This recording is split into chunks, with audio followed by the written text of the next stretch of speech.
Hola, ¿qué tal, hermanos y amigos? Una vez más estamos aquí en su canal Iglesia Tesalónica para bendecir sus vidas con la palabra del Señor.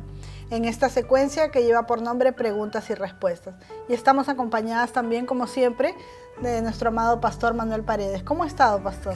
Bien, gracias a Dios, amadas hermanas, y muy agradecido por la invitación nuevamente para este programa. Amén, gloria a Dios. Siempre es una bendición poder estudiar la palabra del Señor. Bien, el tema del día de hoy lleva por título Conociendo a Dios y cómo adorarlo. Bien, pastor, queremos hablar acerca de este tema para poder conocer un poquito más. ¿Qué nos ha revelado Dios acerca de sí mismo? Porque nosotros tenemos un concepto, ¿verdad? Pero en la palabra de Dios, ¿cómo es que Dios se ha revelado al hombre? Dios se ha revelado al hombre a través de la Biblia, ¿no? Porque la Biblia es el libro inspirado por Dios, ¿no? El Espíritu Santo dio lugar a que los hombres escogidos por nuestro Señor para que escribieran en un libro, ¿no? Entonces, a través de esos libros, el Señor se ha revelado cómo es Él. Primeramente, Él, a través del libro de Salmos y de otros libros, se da a conocer de que Él es bueno, misericordioso y amoroso, ¿no? Por ejemplo, tenemos en el libro de Salmos, en el 100, verso 5 dice, que Él es bueno para siempre, es su misericordia, ¿no? Tenemos otros salmos también, el 119, 68, que dice, bueno eres tú y bienhechor, enséñame tus estatutos. Amén. ¿No? El Señor es bueno, es bienhechor, y Él también es el que nos enseña su palabra para que la pongamos en obra para hacer su voluntad, ¿no? Amén. Entonces estamos viendo así, como en estos versículos, que a través de la palabra del Señor, Dios ha querido dar a conocer su carácter, ¿verdad? Exactamente, su Él quiere que lo personalidad, conozcamos. sus atributos, ¿no? Sus atributos divinos. Todo eso está revelado en la Sagrada Escritura, ¿no? Su omnipotencia, su sapiencia, Su ¿no? grandeza, Su grandeza, sus obras maravillosas que hizo también, ¿no? Amén. Todo eso está revelado en las Sagradas Escrituras. Amén. Por eso es tan importante que el ser humano las lea y conozca a Dios, ¿no? Porque muchas veces, si no estudiamos la palabra del Señor, podemos estar teniendo un concepto errado de lo que es Dios, ¿verdad? Efectivamente. Hay mucha gente que dice creer, conocer a Dios, pero en realidad no lo conocen, ¿no? Tienen un concepto muy distinto de lo que es realmente, de lo que dice la revelación de la palabra. Hay personas que piensan que a Dios se le puede utilizar como si fuera una caja dispensadora, ¿no? Donde uno va, pone una moneda, machuca un botón y le pide tal cosa y Dios le tiene que responder. Y no es así. Dios ha dado ciertos requisitos, ¿no? Por eso que ha dado estatutos, leyes, mandamientos, ¿no? Toda una serie de cosas a través de las cuales Dios se muestra a la humanidad, ¿no? Amén. Pastor, muchas veces la falta de reverencia a Dios o la falta de fe es porque no conocemos a Dios, ¿verdad? Efectivamente. Amén. Y dígame, pastor, ¿Dios tuvo principio? ¿Algún momento empezó a existir? ¿Cómo es eso de que es eterno? Así explicado en unas palabras un poco más sencillas para todos los que están viendo este video. Bueno, la existencia de Dios, el mismo Señor Jesucristo en una oportunidad nos explicó que Dios es espíritu. O sea, como tal, Dios no tiene ni principio ni fin, ¿no? Es espíritu, Dios es intemporal, o sea, no está sujeto, al tiempo, ¿no? Pasado, presente, futuro, ¿no? Por lo tanto, Dios no tiene ni comienzo ni fin. El libro mismo de Apocalipsis también se encarga de darnos una explicación al respecto. Dice el libro de Apocalipsis, en el capítulo 1, verso 8, dice, yo soy el alfa y el omega, o sea, yo soy el principio y el fin, ¿no? Porque el alfa y el omega son las letras del alfabeto griego. El alfa, la primera letra, y el omega, la última letra, ¿no? Claro. Entonces también dice que Él es, el que era y el que vendrá, ¿no? Amén. El todopoderoso, el omnipotente. Entonces, ahí nos está revelando que Dios no tiene pues principio ni fin, ¿no? Es un ser eterno. Amén. Y acá viene una pregunta que de repente no tiene mucho que ver con el tema, pero viene a mi mente mientras usted me decía eso, que Dios siempre existió. Muchas personas usan esta frase por María, ¿no? Que es una mujer ejemplar, la madre de Jesucristo, y se refieren a ella como la madre de Dios. Entonces, si ella fuera la madre de Dios, Dios no sería Dios, ¿verdad? Porque estaría empezando a nacer recién, claro, o a ser concebido en ella, ¿verdad? María es la madre de Jesucristo, amén, sí, ¿verdad?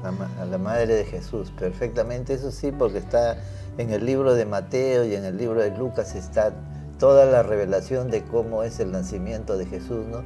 Y María es un instrumento de Dios. Amén. Mire, María es una mujer admirable, ejemplar, que todas las mujeres cristianas deberían tenerla, ¿no? Como un referente, digamos, ¿no? Amén. Porque justamente Dios la escoge porque era la mejor mujer espiritualmente en el pueblo de Israel. Por eso la escoge para ser, digamos, la madre de Jesús, ¿no? O sea, la segunda persona de la Trinidad. El verbo, que era la palabra de Dios, que es Dios y que se encarna, ¿no?, en Jesucristo para hacer la obra de la expiación en favor de la humanidad. Y cómo olvidar las palabras trascendentales que ella dijo, ¿no? Reflejando su firmeza, reflejando su carácter, su manera de pensar, dijo: he aquí la esclava del Señor, hágase en mí según su voluntad, ¿no? Efectivamente. He aquí la esclava del Señor deberían ser las palabras de todos los creyentes. De cada uno de nosotros, ¿verdad? De todos los creyentes, sean hombres o sean mujeres, ¿no? He aquí la esclava del Señor, porque el Señor justamente ha venido a buscar servidores de Él, siervos de Él, instrumentos de Él, para que la palabra de Dios sea predicada en todo el mundo, ¿no? Y cuanto más conozcan la palabra de Dios puedan ser salvos, porque ese es el propósito de Dios, es redimir todo el género humano. Amén, gloria a Dios. Bueno, el tema de María y el ejemplo que es ella para la humanidad es un tema muy hermoso que quizás en algún momento estaremos tratando puntualmente, ¿verdad? Claro, con mucho gusto. Amén. Bien, ¿qué me dice, pastor, acerca de aquellas personas que quieren ver a Dios, que quieren conocer a Dios a través de una visión física, por decirlo así de alguna manera, ¿no? Sabemos que Dios se revela a través de su palabra, pero muchas personas se preguntan, ¿se le puede ver a Dios? ¿Pueden tener algún contacto físico con Dios de repente? ¿Alguien en la historia bíblica pudo ver cara a cara a Dios? No, definitivamente, como hace un momento expliqué, Dios es espíritu, ¿no? El mismo Señor Jesús lo aclara, ¿no?, diciendo que Dios es espíritu y que Dios busca adoradores en espíritu y en verdad. A tales adoradores, dice el Padre, los busca para que así le adoren a Dios. Dios quiere que le adoren en espíritu y en verdad. En espíritu, porque Él es totalmente invisible para nuestros ojos humanos. Y en verdad es conforme a Él se ha revelado a través de la palabra. En verdad quiere decir conforme a la Biblia, ¿no? Conforme a las Sagradas Escrituras. Por fe nada más, por fe, ¿verdad? Efectivamente. Entonces, a Dios nadie le ha visto. La palabra de Dios revela que Moisés solo tuvo la oportunidad de ver de espaldas al Señor. No podía ver su cara porque todo aquel que puede ver la cara de Dios moriría, ¿no? Claro, pues fue tan grande la presencia en ese momento que hasta Él demudó su rostro, ¿verdad? Cambió totalmente. Exactamente. ¿No? Resplandecía, dice su rostro. Hubo una transformación física en Él ya. Amén. El ser humano no resistiría entonces ver cara a cara a Dios, ¿verdad? Muy bien. Pastor, y acerca de aquellas personas que necesitan o piensan necesitar una imagen para poder ayudarse de alguna manera y poder dirigirse a Dios, ¿verdad? Muchos a veces se les acusa de adoradores de imágenes y bueno, ellos dicen no las adoramos, las veneramos, que el sinónimo viene a ser la misma palabra, ¿verdad? Sí. Pero ¿cómo explicar a estas personas o cómo hacer entender a los demás que, como dice la misma palabra, el Señor busca adoradores que le adoren en espíritu en verdad? No es necesario una imagen para adorarle, ¿verdad? Pero ¿cómo explicar esto? ¿Nos ayuda realmente una imagen a adorar a Dios? ¿Estamos adorando a un Dios falso de repente a través de una imagen? Si nosotros nos llamamos cristianos y obedecemos la palabra de Dios, entonces tenemos que regirnos por ella, porque decimos que la palabra de Dios es la regla, ¿no? Es el parámetro con el cual debemos medir todo nuestro accionar frente a nuestros semejantes y frente a Dios, ¿no? porque nada debe ser oculto delante de Dios. Entonces todo nuestro accionar tiene que estar dirigido por la palabra de Dios. La palabra de Dios es el fundamento, es la base, ¿no?, con la cual se rige el cristianismo y el cristiano. Amén. Entonces, si la palabra de Dios dice que hay que adorar a Dios en espíritu y en verdad, entonces no es necesario tener delante de nosotros ninguna imagen. Además, la palabra de Dios lo declara tan clara y tan contundentemente que voy a leerles yo, que tengo aquí una cita del libro de Éxodo, en el capítulo 20, verso 5, que dice: no te inclinarás, se refiere a las imágenes, no te inclinarás ante ellas ni las honrarás, porque yo soy Jehová tu Dios, fuerte y celoso, que visito la maldad de los padres sobre los hijos hasta la tercera o cuarta generación, ¿no? Y como se llama, esto es tremendo, porque Dios considera una maldad el tener una efigie, ¿no?, el tener una escultura semejante, ya sea a la imagen de hombre o de mujer, porque también en el libro de Deuteronomio dice bien claro que tú no te harás imagen ni de varón ni de hembra, ni de lo que vuela en el cielo, ni de lo que está en el cielo, ni de lo que está en la tierra, ¿no?, ni de lo que está debajo de las aguas. Entonces Dios ha prohibido todo tipo de imagen. Entonces a Él hay que adorarle en espíritu y en verdad. Quiero leerles algo que está en el libro de Salmos, en el capítulo 115, del verso 4 y 8, que es, para mí, esto es lo más contundente que hay contra la idolatría. Dice así la palabra de Dios. Mira. Ellos, refiriéndose a los ídolos, dice, o a las imágenes, ellos son de plata y de oro, obra de manos de los hombres. Tienen boca, mas no hablan. Tienen ojos, mas no ven. Tienen orejas, mas no oyen. Tienen narices, mas no huelen. Manos tienen, mas no palpan. Tienen pies, mas no andan. No hablan con la garganta. Semejantes a Él son los que los hacen y también los que confían en ellos. Amén. Tremenda es esta palabra, amados hermanos. Solamente tenemos que adorar a Dios en espíritu y en verdad. Es lo que dice la palabra de Dios, y que nuestro Señor Jesucristo nos enseñó claramente este tema, ¿no?, de adorar a Dios en espíritu y en verdad, porque el Padre es el que busca, dice, a esos adoradores en espíritu y en verdad. Amén. Y pensar también, pastor, que Dios pues nos hizo tripartitos a su imagen y semejanza, como dice, puso un espíritu dentro de nosotros, porque ese es el canal de comunicación. Amén. ¿Verdad? A través del espíritu hacia el espíritu de Dios podemos comunicarnos sin tener necesidad de buscar una imagen o algo. Lo que sucede, pienso yo, es que a veces el ser humano piensa que las cosas allá en el cielo, en la presencia de Dios, son como se dan acá muchas veces en la tierra, ¿no? Buscamos explicaciones o salidas naturales o comunes que hay acá en la tierra para hacer las cosas. Y eso viene por el desconocimiento de la palabra del Señor, ¿verdad? El reino de Dios es totalmente distinto al reino de la tierra, ¿no? El reino espiritual es totalmente distinto al reino físico, ¿no? Amén. Entonces, es importante también que los cristianos debemos conocer profundamente esa doctrina que nos enseña que el ser humano es un ser compuesto de espíritu primeramente, de alma y de cuerpo, ¿no? El espíritu sirve para comunicarnos con Dios. En el alma está la inteligencia, la voluntad y las emociones, ¿no? Y en nuestro cuerpo físico tenemos pues los 5 sentidos que nos permiten comunicarnos con el mundo exterior, ¿no? Entonces esas 3 partes son importantes saber conocerlas, tener un claro conocimiento de eso, ¿no? Hemos hecho tan solo un resumen, pero eso es materia de un estudio aparte, ¿no? Ojalá algún día podamos tratar este tema con mayor amplitud. Amén. Sí, pastor, hay que ponerlo en nuestra agenda. Bien, concluiríamos entonces que Dios se desagrada, se enoja de las personas que hacen esto, ¿verdad?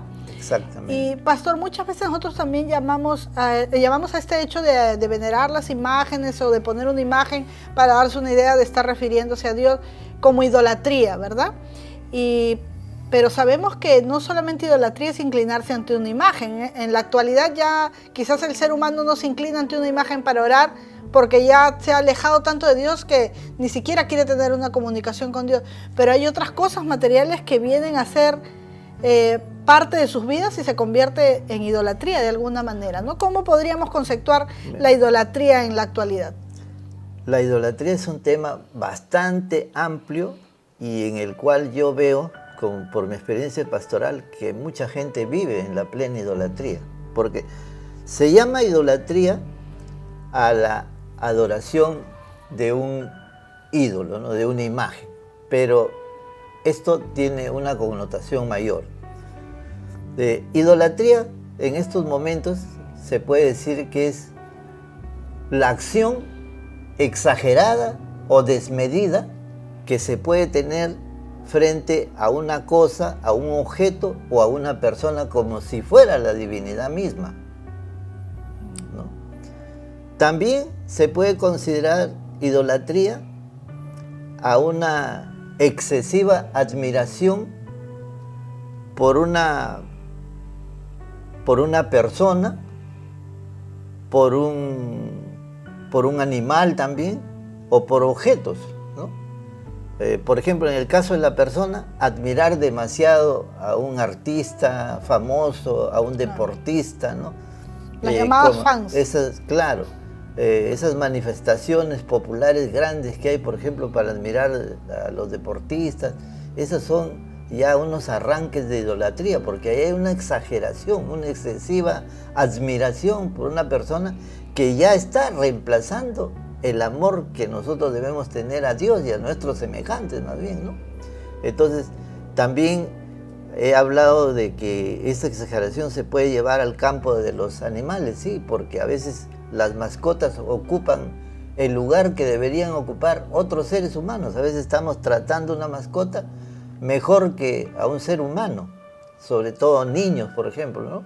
Entonces, esas exageraciones rayan en el campo de la idolatría. Cuando, por ejemplo, veneramos demasiado nuestro cuerpo o amamos demasiado el dinero, ¿no? Entonces estamos haciendo idolatría al dinero, idolatría a nuestro cuerpo, ¿no? Entenderíamos entonces que idolatría es todo aquello que desplaza a Dios del primer lugar en nuestras vidas y lo pone. Entonces, como un ejemplo o como ejemplos podríamos poner el dejar de orar por ver un programa de televisión o de repente dejar de leer las Sagradas Escrituras por trabajar horas extras, ¿no? Por amar el dinero. Entonces, eso es algo importante que la gente debe saber, eso también es idolatría, ¿no? Eso es idolatría también. Y eso es un pecado delante de Dios, ¿no? Que la gente considera en estos momentos acciones comunes y normales, pensando de que no están ofendiendo a Dios, están ofendiendo a Dios porque están haciendo idolatría, ¿no? Solamente algunos piensan que es inclinarse ante una imagen o una estatua o una fotografía, en fin, ¿no? Pero idolatría es todo lo que acabo de explicar, ¿no? Amén. Vienen muchas ideas a mi mente, pero bueno, quizás también un día podríamos hacer un programa acerca de solamente ejemplos de idolatría, ¿no? Para esclarecer muchas cosas. Bien, pastor, para ya terminar, bueno, lo bueno es de estar en Cristo o de conocer a Dios es que siempre cometamos los errores que podamos cometer. Hay una oportunidad mientras hay vida de ponernos a cuentas con el Señor, amén, ¿no? De repente tú, amado hermano, que estás viendo este programa, has cometido uno de estos errores, nadie está libre de equivocarse, pero siempre hay una oportunidad en el Señor para ponernos a cuenta. Y diríamos entonces, ¿cómo podemos empezar realmente a rendirle adoración a Dios? ¿Cómo es que se adora a Dios? ¿Cómo espera Dios que nosotros le adoremos? ¿Hay alguna forma? Claro, como digo yo, siempre tenemos que regirnos por la palabra de Dios. ¿Y quién mejor para enseñarnos que nuestro Señor Jesucristo? Él, en el libro de San Mateo, nos enseña cómo debemos adorar a Dios. Dice, en primer lugar, a Dios se le adora amándole. Amén. ¿no es cierto? En primer lugar se le adora amando. Dice, amarás al Señor tu Dios con todo tu corazón, con toda tu mente, con toda tu alma, ¿no? Con todas tus fuerzas, y a tu prójimo como a ti mismo. Eso es lo que dice Lucas 10:23. Amarás al Señor. O sea, en primer lugar, tenemos que amar a Dios. Con toda nuestra fuerza, con todo, poniéndolo a Él en primer lugar en nuestra vida, ¿no es cierto? Dios es lo principal para nosotros. Luego, en segundo lugar, obedeciéndole a Dios. Y le obedecemos a través de la palabra, ¿no? Poniéndola en práctica. Amén. La palabra. El Señor dice, el que me ama, guarda mis mandamientos. Y ahí quiero hacer una pregunta. Guarda mis mandamientos. ¿Qué significado tiene en la Biblia? Porque seguramente que en el original el significado está más claro que en el que nosotros tenemos, ¿verdad? Pero ¿a qué se refiere con guardar los mandamientos? Claro. Para muchos pensarán agarrar la Biblia y guardarla, ¿no? Claro. Un cajón ahí con llave, como es un tesoro espiritual. O de repente una vez alguien me dijo que guardar los mandamientos era saberlos de memoria y guardarlos en la mente, pero claro. En sí, ¿qué es guardar los mandamientos? Guardar los mandamientos es ponerlos en obra, en práctica. Actuarlos, o sea, hacerlos parte de nuestra vida, ¿no? Vivir conforme a las normas que Dios da. Eso significa guardar la palabra de Dios, ¿no? Y en tercer lugar, tenemos que aprender a vivir en dependencia, es decir, en fe en Dios. Tenemos dependiendo de Dios en muchas cosas, ¿no? Dependiendo de Dios. El Señor Jesús también nos enseña de que primeramente debemos buscar el reino de Dios y su justicia, y todas las cosas serán añadidas. Se refiere a las cosas materiales con las que el creyente necesita para subsistir, ¿no? Dice, el Señor proveerá todo eso, porque Él, en realidad, a través de la Sagrada Escritura encontramos que Él es nuestro proveedor, nuestro ayudador, nuestro sanador, nuestro médico divino, nuestra fortaleza física y espiritual. Amén. En fin, Él es todo para nosotros, y en realidad le buscamos y le adoramos, ¿no? A través de estas tres circunstancias. Amén, pastor. Pero aquí quiero hacer hincapié en algo antes de terminar este tema, ¿no? Cuando usted decía depender totalmente de Dios, de que Él es nuestro proveedor, nuestro ayudador, nuestro médico, pero eso no quita de que nosotros realicemos la parte de trabajo que nos corresponde. Amén, como salir a la calle a trabajar, o hacer algo como dice la palabra de Dios en Proverbios, la mujer virtuosa trabaja con sus manos. En fin, no es como muchos malinterpretan, que de repente estar echado, acostado sin hacer nada, claro, o en casa todo el día viendo televisión y esperar que caiga la bendición, ¿no? Una parte es la que nos corresponde a nosotros, claro, y otra es la que le corresponde a Dios. Por supuesto. Cuando hablamos de que debemos depender de Dios, hablamos de aquellas cosas que el hombre no puede conseguir por sí mismo, porque el hombre es un ser limitado. Amén. Tiene ciertas capacidades, ciertos límites. Entonces las cosas ya que el hombre no puede, las que nosotros humanamente llamamos imposibles, son para Dios, porque para Él no hay nada imposible, ¿no? Amén. Entonces, a eso se refiere. Diríamos a trabajar, a estudiar, pero esperando siempre en Dios. Y cuanto más nos preparemos, para todo sea para la gloria del Señor, ¿no? Amén. Como dijo en la palabra que usted leía, ¿no? Busquemos primeramente el reino de Dios. Lo principal es nuestra comunión íntima con Dios y Amén, personal. Y luego el resto viene por añadidura, ¿no? Amén. Bien, amados hermanos, ha sido un gusto, un gran placer, una enorme bendición poder compartir con cada uno de ustedes esta porción de la palabra del Señor, estas porciones que ha leído el pastor aquí, y en este tema tan interesante de cómo conocer a Dios, ¿verdad? Y cómo poder adorarle. Hemos visto puntos muy importantes, el pastor nos ha estado explicando a la luz de la palabra siempre, porque no son nuestras ideas, no son nuestros pensamientos los que nos van a hacer mejores y grandes en esta vida, sino son los pensamientos eternos y poderosos de nuestro Padre Celestial. Damos gracias a Dios por este tiempo. Gracias, pastor, por su presencia. Muchas gracias también, hermana, por estarme invitando para poder participar de este programa, ¿no? Amén. Y bien, el día de hoy fue un video muy fructífero, pues hemos visto aquí que tenemos muchos temas más por tratar y estaremos con ustedes en las semanas siguientes. Que el Señor les bendiga.